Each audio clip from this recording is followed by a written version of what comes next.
The kitchen at Hawthorne Ranch was already loud before Naomi Carter fell. Iron pots clanged against the stove. Boots scraped across the plank floor.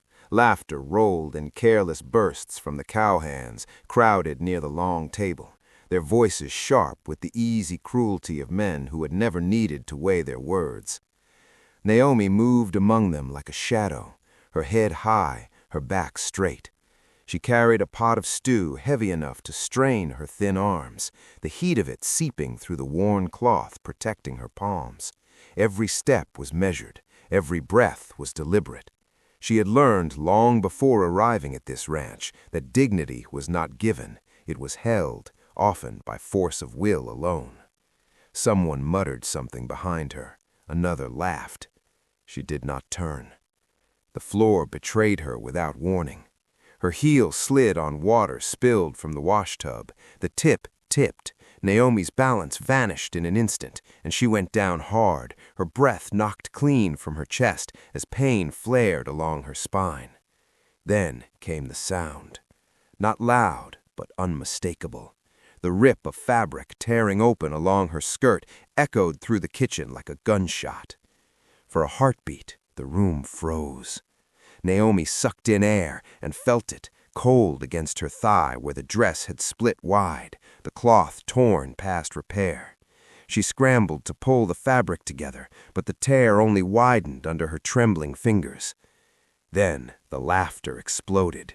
Whistles cut the air, boots stomped, eyes burned into her skin from every direction, bold and unashamed. "Well, I'll be damned," someone drawled. "Didn't reckon the best side of the day would come free," another added. Naomi's face burned hotter than the stove behind her. Her hands shook as she tried to cover herself, her mind racing with the old familiar terror, the kind that crept in when humiliation stripped a person bare in front of witnesses. She wanted to disappear. She wanted the floor to swallow her whole. Then the laughter stopped. Not gradually, not awkwardly. It stopped all at once. Heavy boots crossed the room, slow and deliberate, the sound commanding attention without a single word spoken. The men turned, their grins faltering, their confidence thinning. Elias Hawthorne stepped forward. He was big even among cowboys, broad shoulders stretching the seams of his faded work shirt, arms marked by years of labor and sun. His presence alone shifted the air in the room, grounding it, steadying it.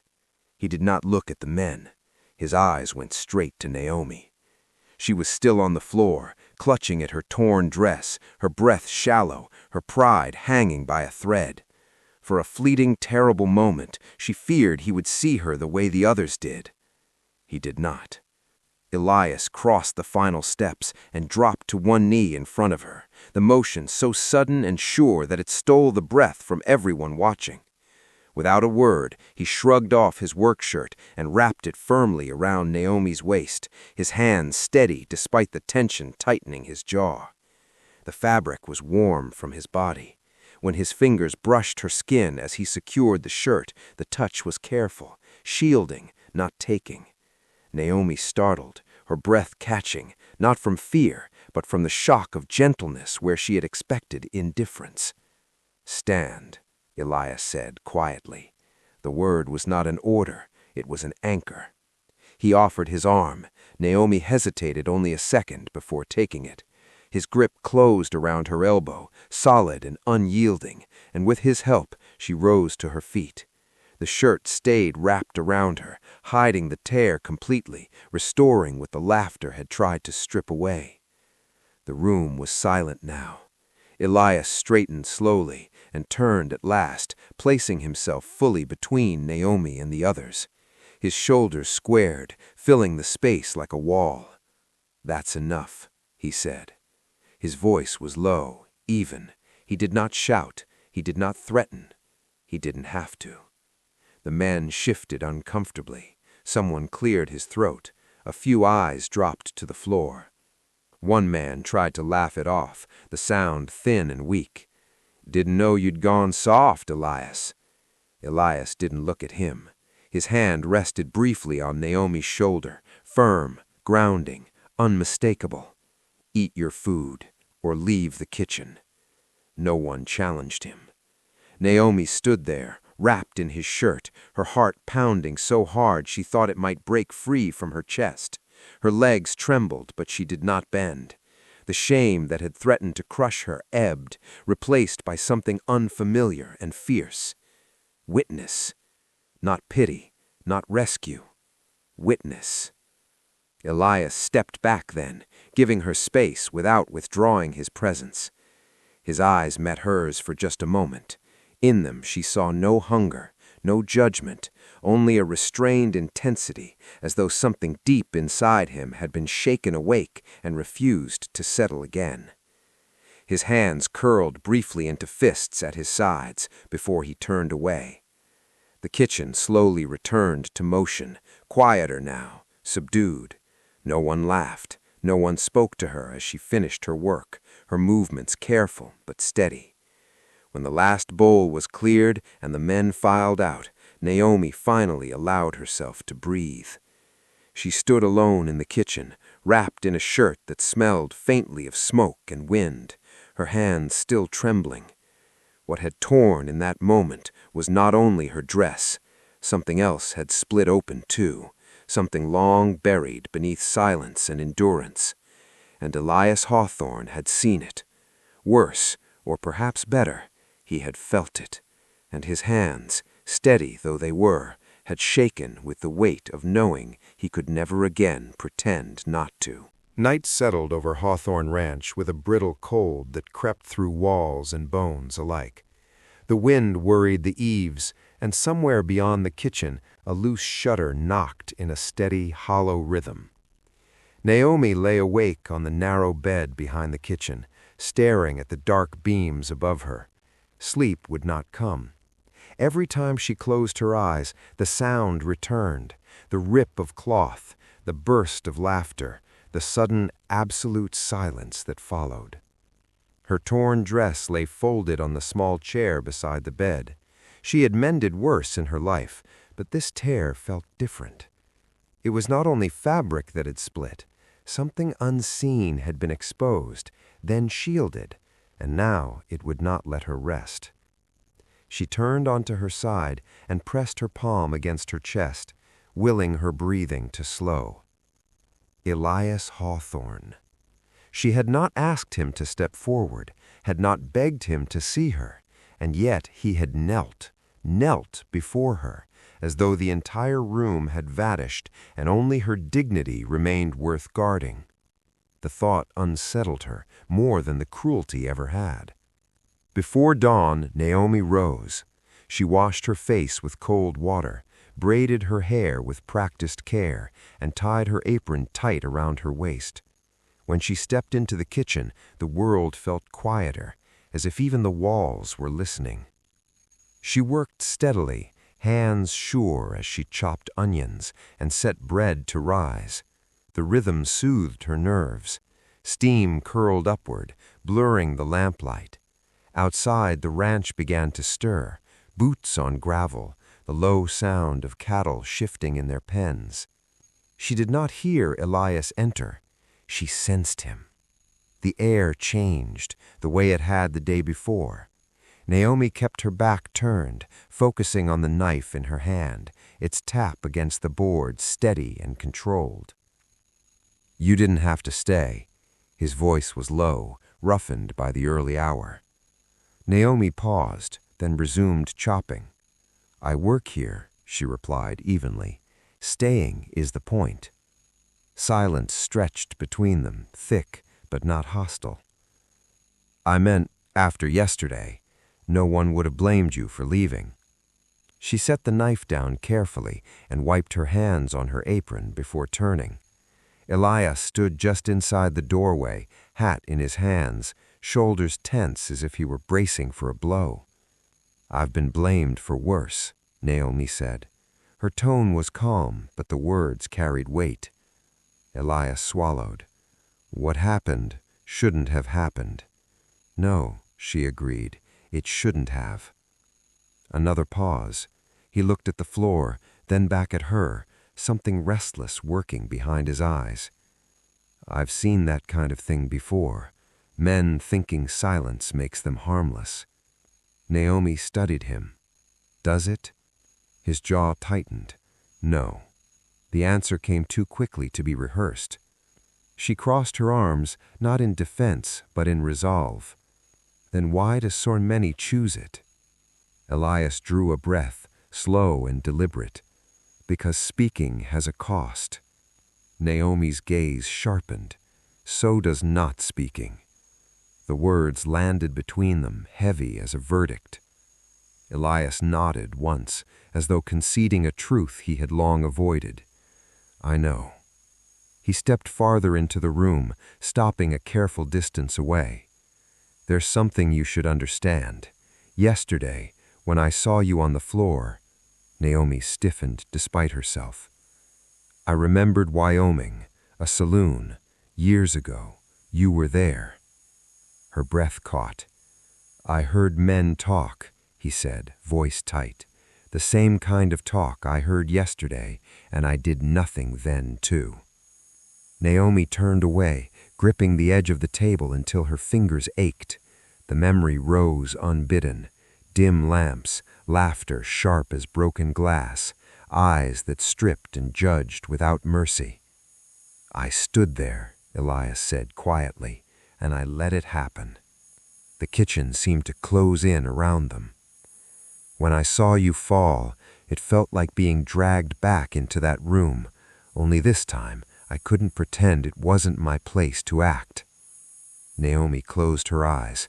One tear slipped free, tracing a hot line down her cheek before she could stop it. "The worst part," she said softly, "is not the words." Elias waited. "It's the looking," she continued, "the way people look through you, like you're already decided." He nodded, his face drawn. "That's what broke me." She turned back to him then. Her eyes were wet but steady. "Why tell me this?" "Because silence already stole so much, and because if I stay silent again, I don't deserve to stand anywhere near you." The words hung in the air, unadorned and honest. Naomi studied him for a long moment. She saw not a savior, not a hero, but a man reckoning with his own failure. "I don't need you to fix the past," she said at last. "I need to know that when the next moment comes, you won't look away." Elias met her gaze fully now. "I won't." The certainty in his voice surprised them both. Outside, the sun began to rise, pale light spilling through the kitchen window. Naomi exhaled slowly, the tightness in her chest easing just a fraction. "Then we understand each other," she said. Elias nodded, replacing his hat. "We do."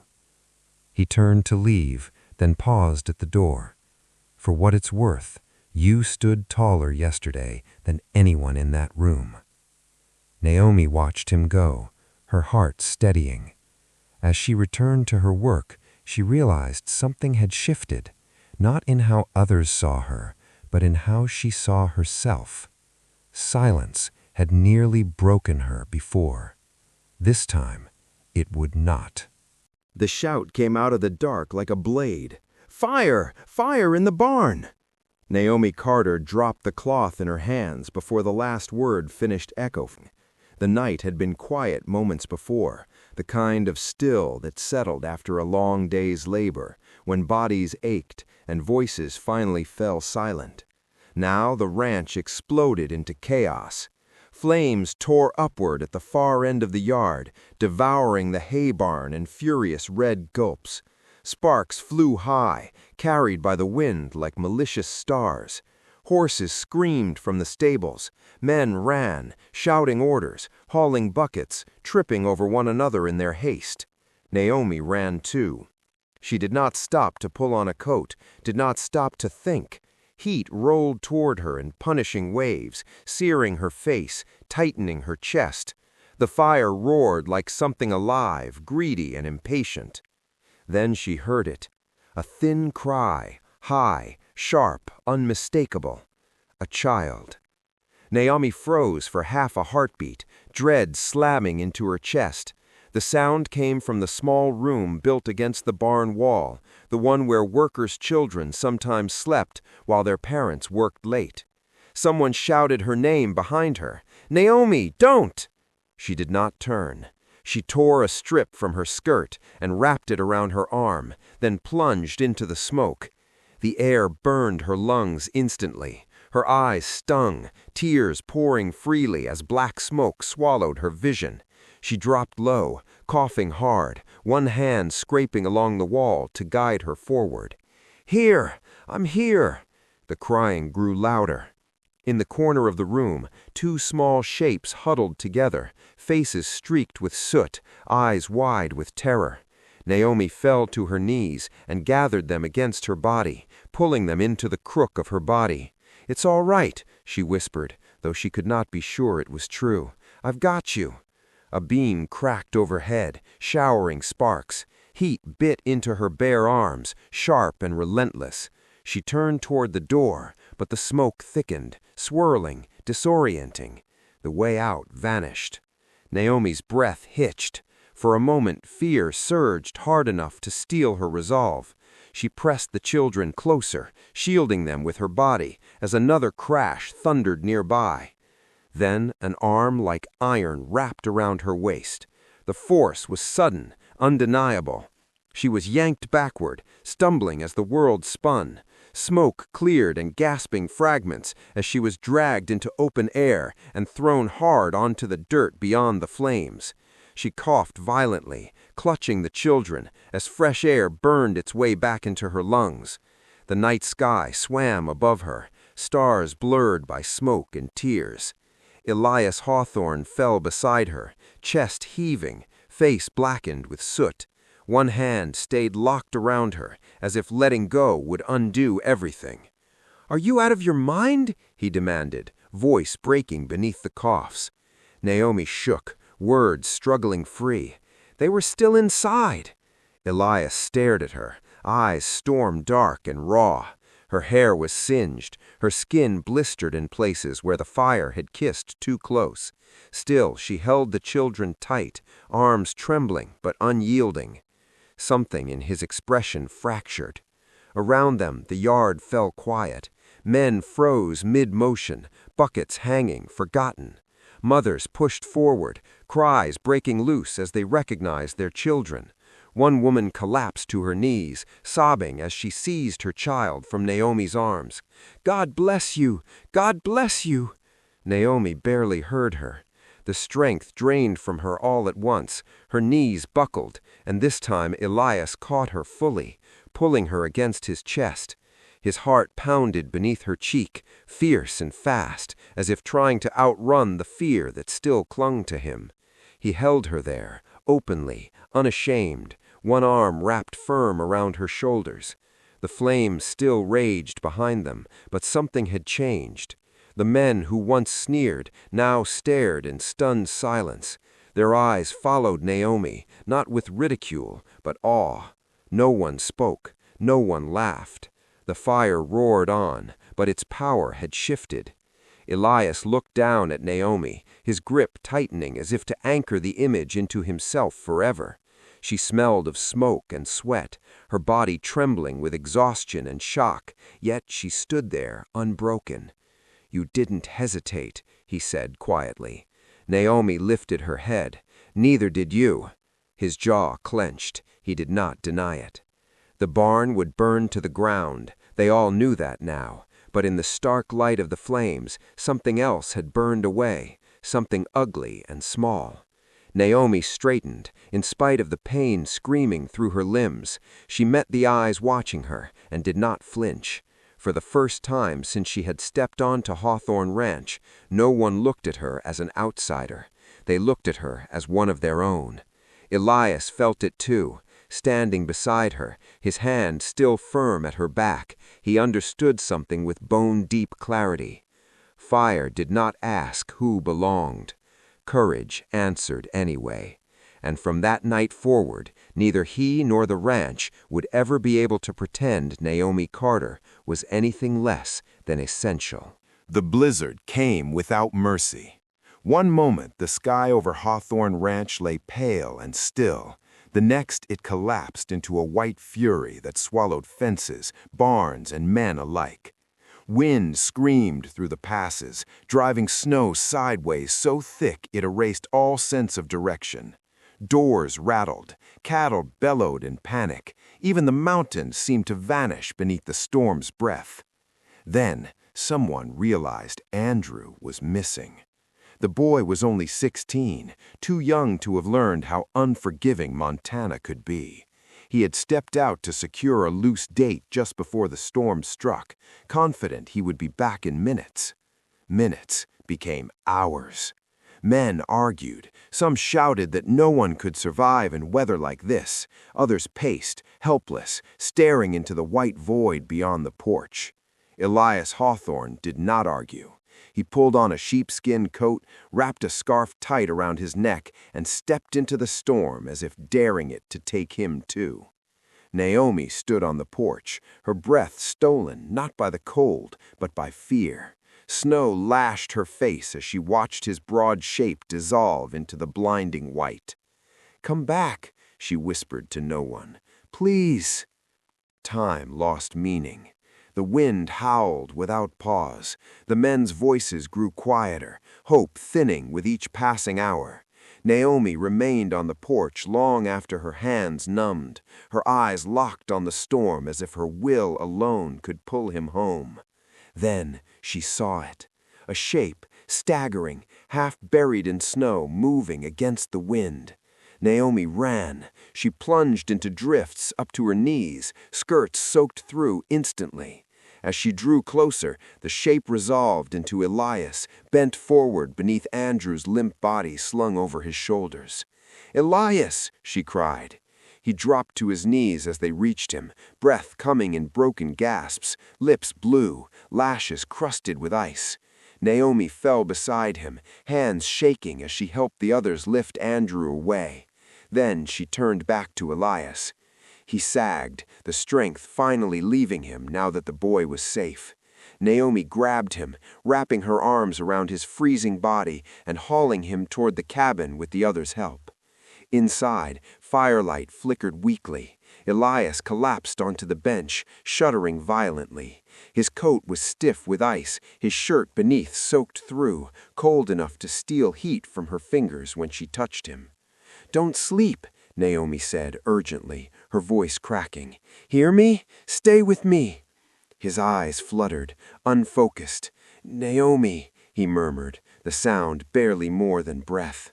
She did not wait for instruction. She stripped away the frozen layers, her hands clumsy with fear, then pulled a wool blanket around them both. Naomi pressed her body close to his, rubbing his arms hard, her own teeth chattering as the cold seeped into her bones. "Breathe," she whispered over and over. "Just breathe." Minutes stretched long and fragile. Slowly his shuddering eased, a breath steadied, then another. Naomi sagged against him, relief hitting her so hard it left her dizzy. She did not move away. She could not. His eyes opened. For a moment, Elias seemed disoriented, his gaze unfocused. Then he saw her, so close that her breath warmed his cheek, her face pale with worry, her hair loose from its pins. "Naomi?" he rasped. She nodded, tears slipping free. "You scared me." Something passed between them then, too deep for words, too heavy to ignore. Elias lifted a trembling hand, his fingers brushing hers, clinging as if the world might take her next. Their faces were inches apart. When his lips brushed hers, it was unplanned, uncertain, fragile as a spark struggling to catch. Naomi froze, breath caught, then felt her heart slam hard against her ribs. The kiss was brief, awkward, trembling, yet when they drew apart, neither moved away. Naomi lowered her forehead to his, their breaths mingling in the warm, smoky air. Outside, the blizzard raged on, but within the cabin there was only the fire's crackle and the steady beat of two hearts finding the same rhythm. "You saved him," Naomi whispered. Elias shook his head weakly. "You saved me." Her hands tightened in his shirt. She did not deny it. They stayed like that through the long night, wrapped together beneath the blanket, lending each other warmth, strength, presence. There was no rush, no hunger, only the quiet, terrifying knowledge that loss had nearly claimed them both. By the time dawn crept pale and uncertain through the frost-laced window, the storm had begun to weaken. Elias stirred, more aware now, his arm tightening instinctively around Naomi. She slept against his chest, her face peaceful at last. He did not move. He simply held her, knowing with absolute certainty that something had shifted beyond repair. The storm had taken much from the ranch, but it had revealed something too, and neither of them would ever be able to pretend otherwise again. Morning came quietly after the storm, as if the land itself were holding its breath. Snow lay thick across Hawthorne Ranch, smoothing the scars left by wind and fury into a blinding white calm. Broken fences bowed beneath the weight. Half the barn stood collapsed, its timbers dark against the snow. Smoke curled faintly from chimneys, thin and stubborn, proof that life had not been driven out. Inside the small cabin, Naomi sat beside Elias's bed, her hands wrapped around a tin cup gone cold long ago. She had not moved for hours. Elias slept fitfully, color slowly returning to his face, his breathing no longer shallow. Each rise of his chest loosened something tight in Naomi's chest. She reached out without thinking and brushed her fingertips over his brow, as if reassuring herself he was still there. He stirred. His lashes fluttered, then lifted. For a moment his eyes were unfocused. Then they found her.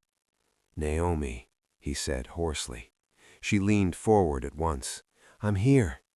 His gaze lingered on her face, as though committing it to memory. "You stayed." She nodded. "Of course I did." He swallowed, his throat working. "You didn't have to." "Yes," she said softly, "I did." Silence settled between them, not awkward, not heavy, honest. Elias shifted, wincing slightly, then pushed himself upright with effort. Naomi reached to steady him, her hands firm on his shoulders. "Easy," she murmured. He caught her wrist, his grip weak but deliberate. "Listen to me." She met his eyes. They were clearer now, stripped bare of pride or distance. "I've spent my life thinking strength meant standing alone," Elias said, "thinking if I carried enough weight, I wouldn't need anyone." Naomi said nothing. She did not interrupt truths that came at such cost. "When I almost didn't come back last night, the only thing I could think was that I hadn't said what mattered." Her breath caught. "I won't wait any more," Elias said, "not for the world to agree, not for approval, not for silence." He took both her hands then, enclosing them between his own, scarred, steady, still trembling faintly from the cold. "Naomi Carter," he said, each word deliberate. "Stand with me, not hidden, not halfway, fully." Emotion surged so fast it stole her voice. Years of being unseen, of standing straight while others tried to bend her, crashed against this moment. She searched his face, looking for doubt. There was none. Naomi nodded once. It was a small movement. It changed everything. Relief broke across his face, fierce and unguarded. Elias pulled her gently into his arms, holding her as though he had been given something precious and unrepeatable. When they stepped outside together later that morning, the ranch fell quiet. Men paused mid-task, women stilled, Conversations died as eyes turned toward them, not in suspicion now, but in recognition. Elias did not release Naomi's hand. He guided her forward, his pace steady despite the bandage at his wrist. Snow crunched beneath their boots as they crossed the yard. Naomi lifted her chin, her back straight, her grip firm. Someone whispered her name. Elias stopped near the center of the yard and turned, his voice carrying easily across the cold air. "She is with me," he said. No embellishment, no explanation, just truth. A murmur rippled through the gathered hands. Some nodded, others simply watched, absorbing what could not be undone. Naomi felt the weight of it settle, not as burden, but as belonging. Later, as the ranch slowly returned to motion, she and Elias stood apart near the fence line, watching steam rise from the horses' breaths. "Do you regret it?" he asked quietly. She shook her head. No. He studied her profile, the calm strength there, and smiled faintly. Good. That night the kitchen glowed warm against the snow-dark yard. Naomi moved through it with familiar ease, preparing food, not as proof, but as purpose. Elias watched from the doorway. This time, when he stepped forward, there was no hesitation in his stride. Naomi looked up and met his gaze, understanding passing between them without words. The storm had taken much, wood, warmth, certainty, but it had revealed what could not be taken away. What was claimed in silence might be lost again. What was claimed in the open endured. And together, Naomi Carter and Elias Hawthorne stood ready to endure it all.